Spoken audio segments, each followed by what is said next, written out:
Hi everyone, welcome. I'm down here in my wormery, and my wormery is just this corner of my basement where I store all these different plastic tubs. These plastic tubs are the home of a whole bunch of worms.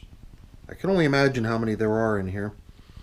And I've got a couple bins that are now 8 days of age, and they're the ones that are over here. The newest stuff kind of works off to the right, and then the oldest stuff is all the way over to the left. And there's a tie between my two newest bins over here and the very oldest bin all the way back there with that circular black sticker on it. That black sticker is what I got from Northeast Worms when I received the African nightcrawlers that live in there and over here in these two tubs. But what happened 8 days ago when I launched these two tubs over here, I had populated those tubs with worms that I had hauled out of that oldest container that I have over there, and I'm fairly certain that we've not yet hauled out the last of them.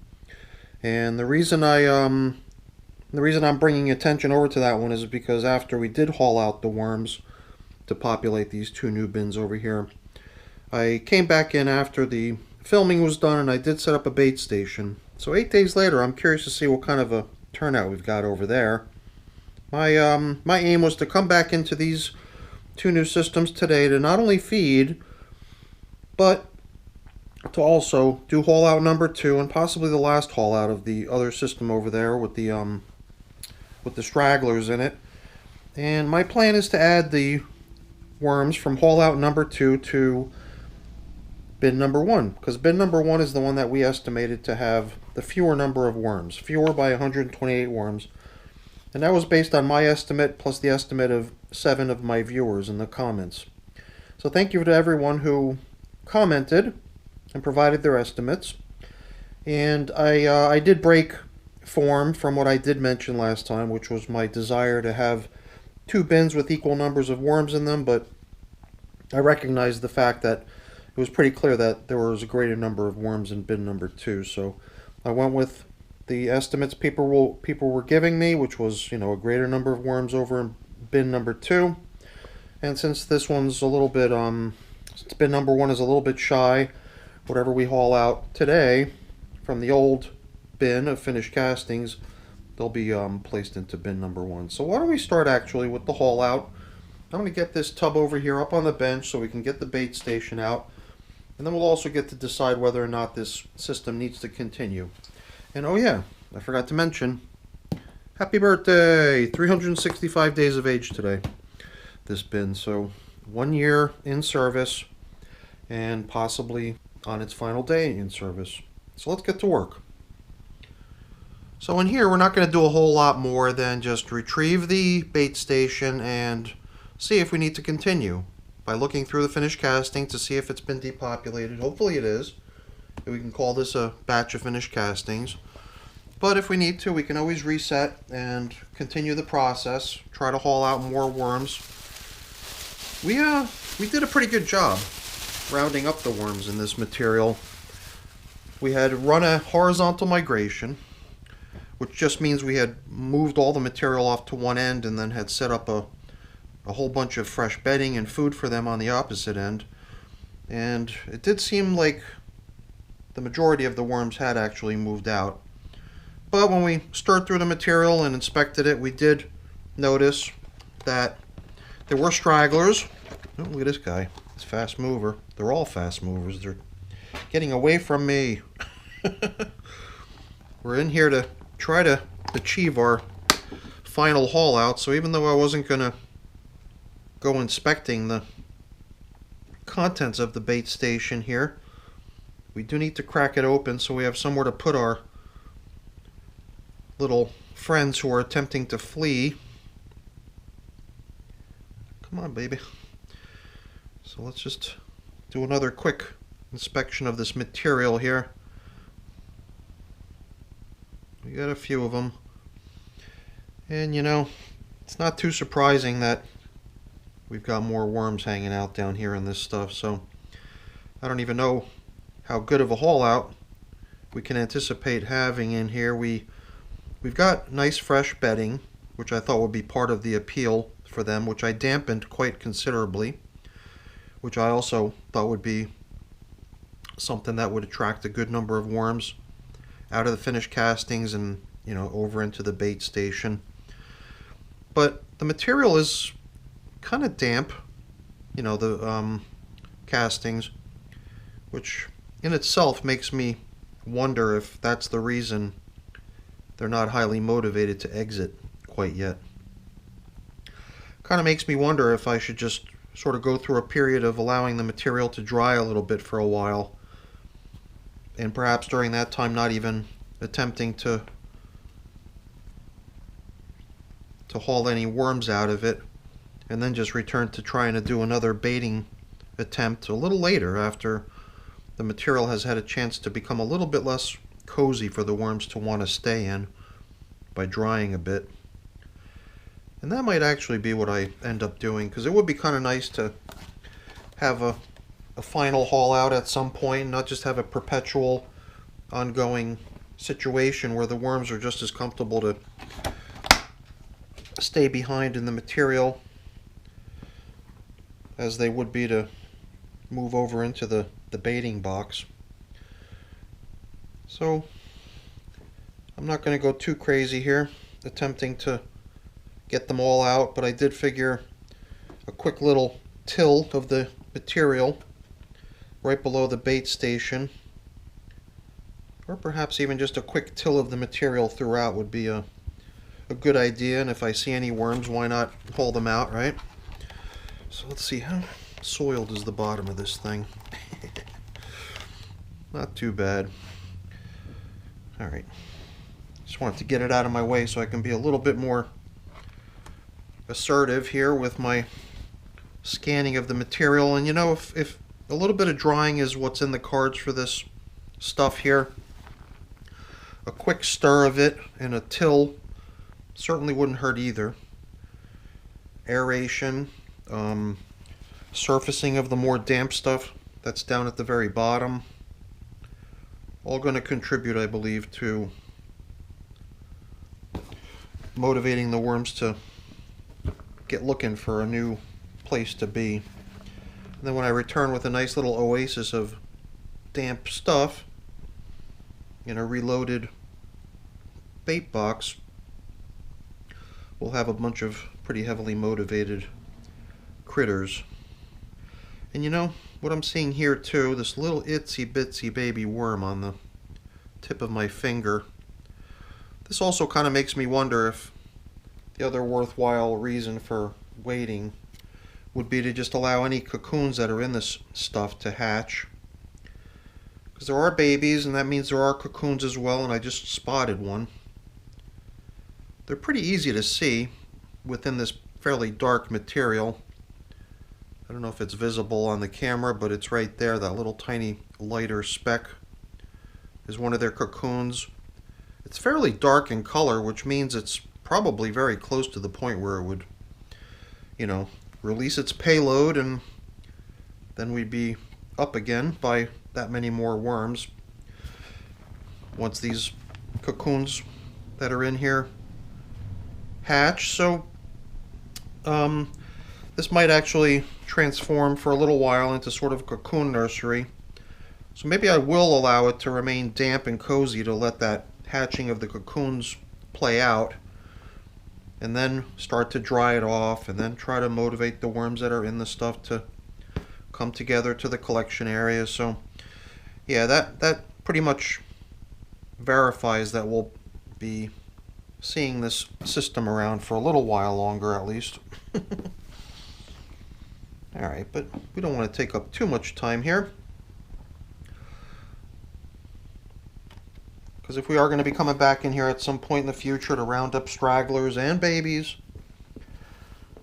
from what we, I guess at this point, will be treating as a cocoon nursery, then we don't have to be overly thorough. We can just save whoever remains behind for the next go around.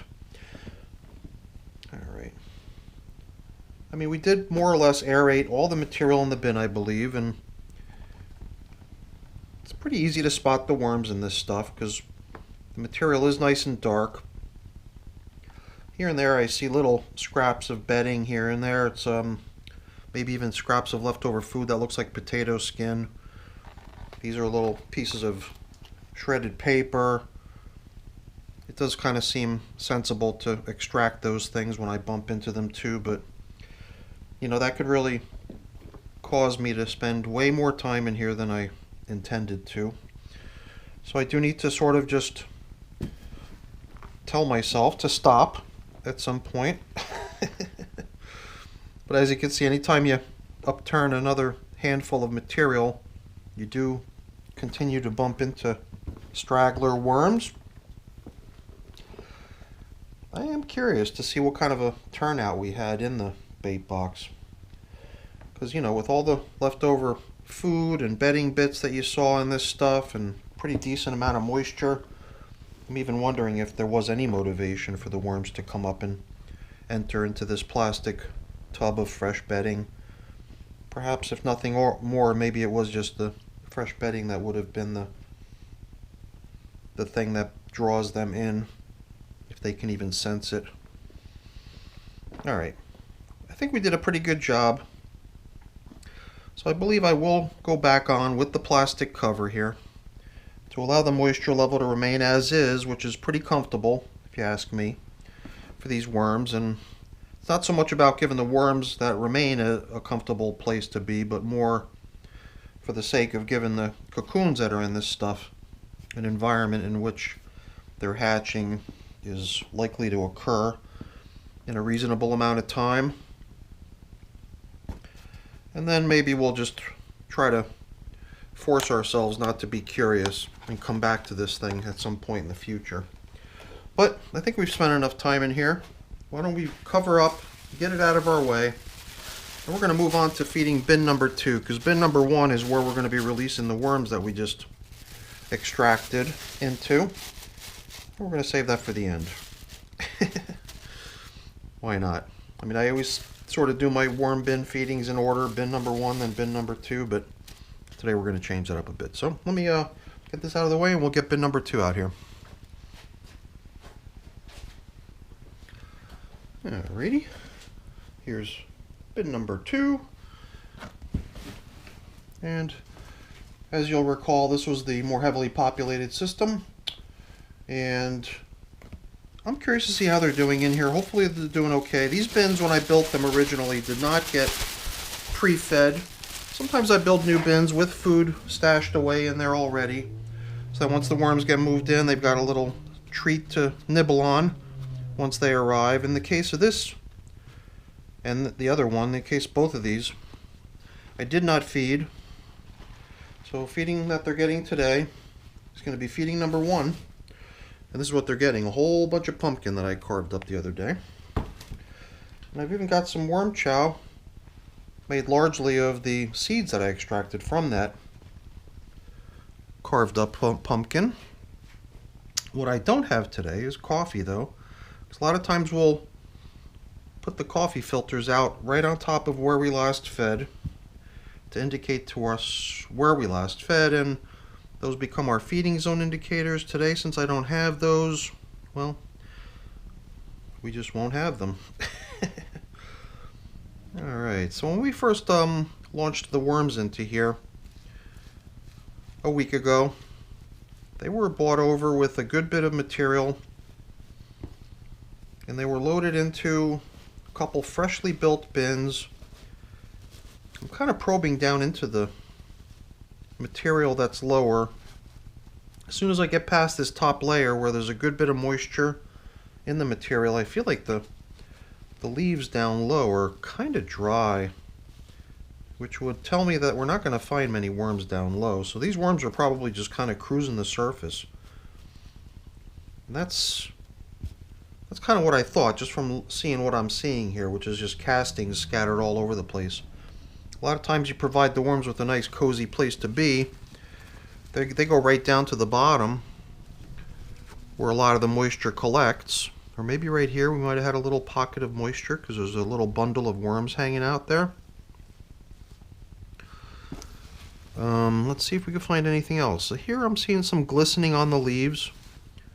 So I guess there are pockets of moisture And the worms have sought those little pockets out here too. It seems like we found a little section where the worms have found themselves a little bit of nice damp material. I feel kind of bad because now I'm starting to stir a whole bunch of drier material into the somewhat damper stuff that they've found for themselves. But I think that in general, what we've probably got here is a system that's got sufficient moisture content. I'm sure it wouldn't hurt if we were to just give the whole system a little spray. Because now that we're blending in all this dry stuff with the more damp stuff, it could possibly drive things to a point where we could make the worms a little bit uncomfortable here too. Definitely little hot pockets where the worms have found themselves a pocket of moisture that they're digging, and they're just huddling around that. But we've now kind of stirred up the majority of the material in this system. Over here we had a lot of dry stuff mounded together. And another little pocket of worms enjoying the little oasis of moisture that was hanging out over there for them. I mean, the pumpkin they're getting is frozen, and as that stuff thaws, I think it's going to eject a good bit of its moisture content into the system. I mean, it's certainly not going to dampen things extremely in here. Kind of makes me wonder if we'd be doing ourselves a favor by grabbing the squirt bottle. It is right here, and it is all pumped up and ready to go. So it wouldn't take a whole lot of effort just to give these little guys what they're craving, which is a little bit more moisture. I think if the bin in general was damp enough everywhere, we would find worms everywhere. But since they are huddling into little pockets of groups of worms, it does seem like there are only little sections where the moisture is to their liking. So I don't think we need to go too overboard. The stuff is dispensing water at quite a fast rate. I just pumped it up before I put it away. So I don't know exactly how much I just dispensed, but I would think that it's going to be sufficient, especially since the food that they're getting next is also a fairly moisture-laden food substance.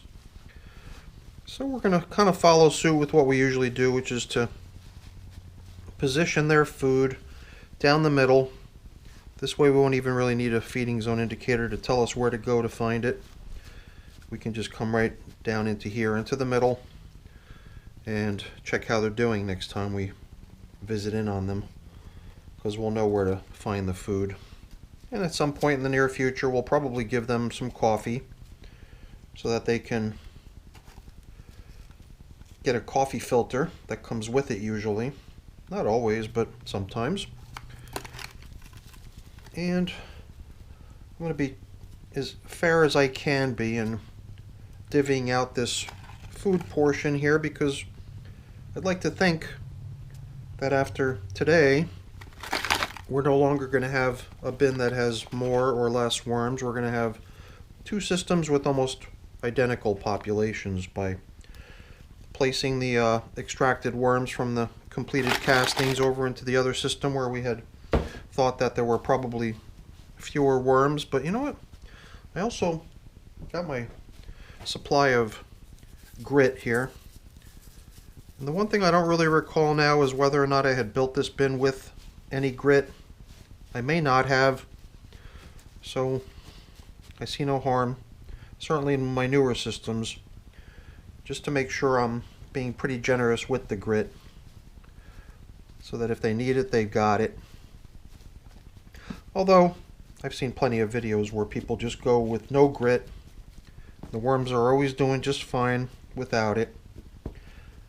And chances are that these worms also came over here with a certain quantity of grit already in their sort of reserves within their systems. Because not all the grit that they consume is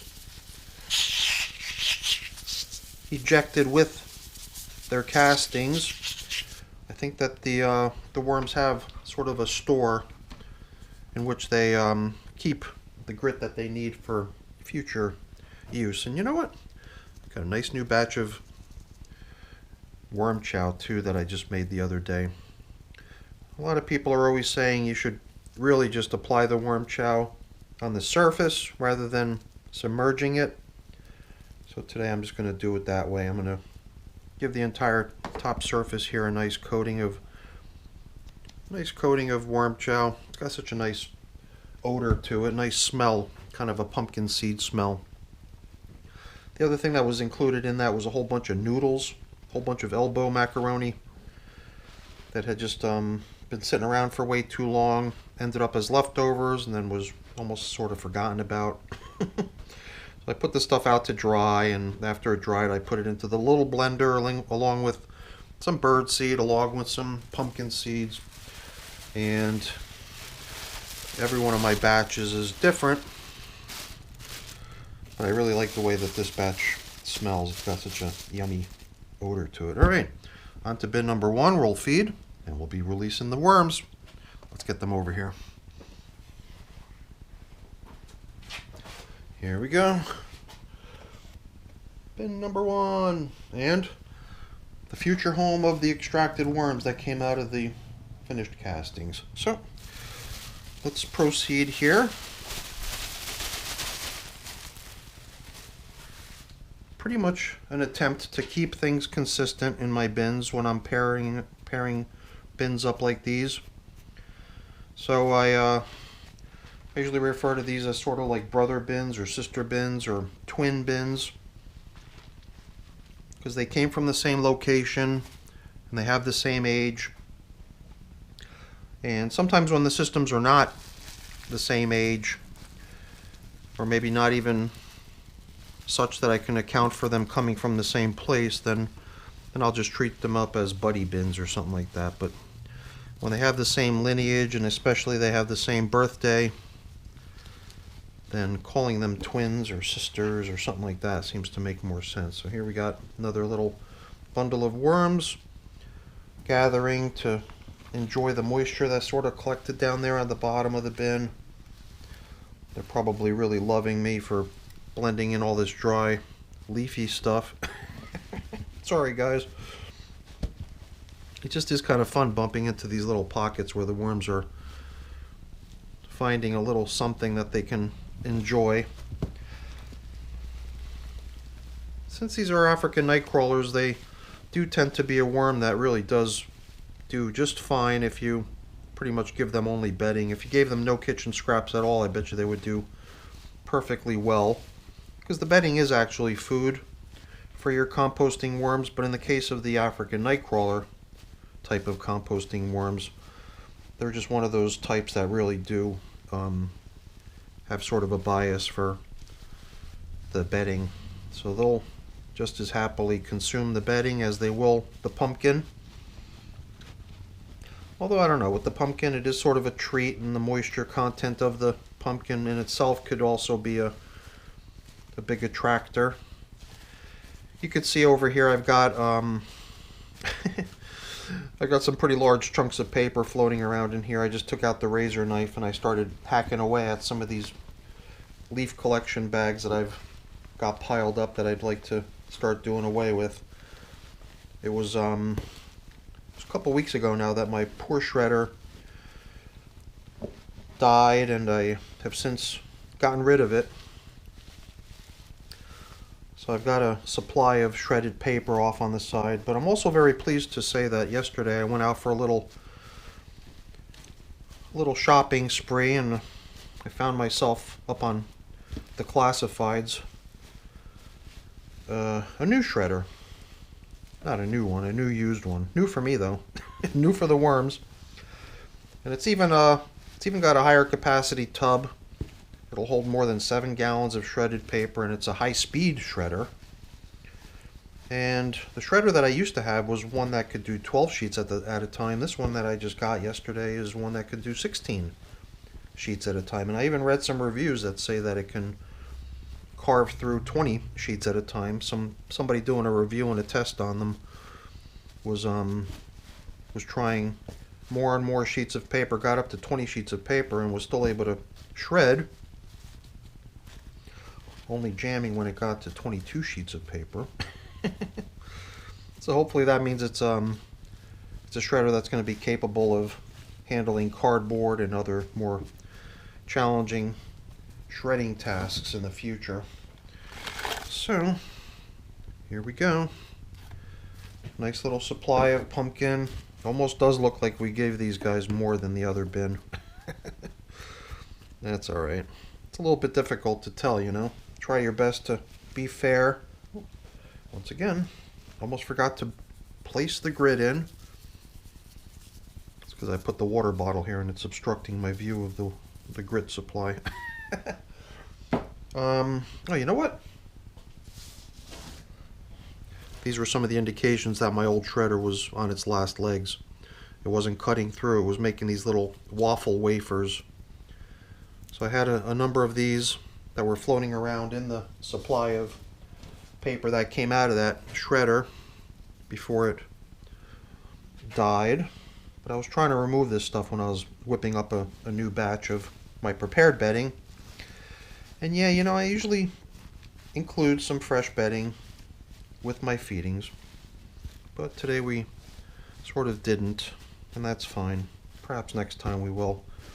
The system is certainly in good shape in terms of having plenty of bedding, and I think we'll try to be fair here. We're going to give these guys a little shot of moisture too. And while we're at it, might as well get this residue off my gloves and back down into the system. So I got a feeling between all this nice frozen pumpkin as it thaws and as it starts to release its moisture content into the bin, plus this nice little spray down they're getting here, the worms are going to be much more comfortable with exploring more and more of the system now, rather than just sticking to the top surface where the moist content that they came over in was, and down at the very bottom where some of the system's moisture had been collecting. At this point, I think the system's going to start evening out nicely in terms of moisture content being the same throughout. At least that's what I'm hoping for. But before we cover up, let's not forget, we also gave the other system a nice little treat of worm chow sprinkled out across the top surface, which I believe will also spur on some worm traffic. So it'll be nice to see what the top surface of this looks like when we come back here next time. Also makes me wonder if they're going to nibble away at this top covering by being there for the worm chow. Could be. Guess we'll see when we come back next time. Alright. Oh, geez Louise. If I didn't have my head screwed on, I would probably leave that behind too. I'm such an airhead sometimes. The main event. We're here to do the main event, and that's the release of the collected worms, right? I almost forgot. Wouldn't that have been a trip? And they also get a little boost of the bedding that comes along for the ride here too. That was part of the bait station that I made. So this was just a pretty good size box in which tomatoes came, and then I punched pretty good size holes into the bottom of the container to give the worms a easy access point, or multiple easy access points to get into the collection box. Alright, where is this worm? Is it on the inside? Is he on the outside? There he is. And now I'm going to be turning to the audience once again, as I always do, because I am very curious to hear what people think in terms of how many worms have come together in this haul out, so we can update the number in my records and add it to the averaging routine so that the population of this system can be kept in sync with what everyone believes to be the case of just how many worms came together in this roundup session. So I'm attempting to just sort of delaminate these chunks of cardboard here and separate the layers from one another so we can get a view of how many worms are hiding in between each layer. Here I'm even seeing some of the cabbage leaves that I had thrown in between sheets of paper and cardboard to be the food element in the bait station here. And here too you could see how the newspaper was torn up by hand rather than shredded by the machine. So now that I've got not only a 16-page fast shredder with a high capacity bin, I also stopped in at a second person who lived nearby just a few blocks away, who was also selling another used shredder, that one being a 12-sheet shredder with a somewhat smaller capacity bin. And now not only do I have a replacement shredder, but I've got a backup too.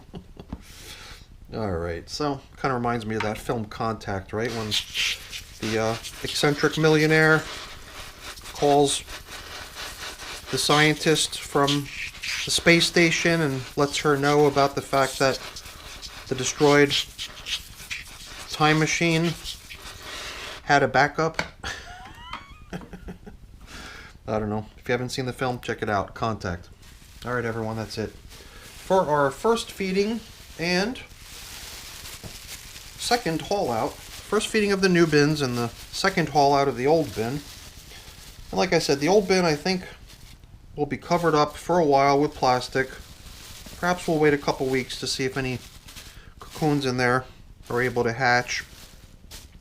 And then I'll probably transition to like a paper covering to allow the system to dry a bit.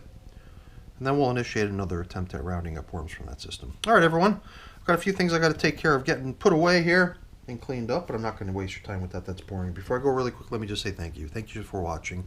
Hopefully you enjoyed the video. If you did, as always, please don't forget to leave me a quick thumbs up before you go. That's always very much appreciated. If you haven't done so already, please also consider subscribing to the channel. That's really appreciated as well. Alright everyone, have a great day. Thanks for watching.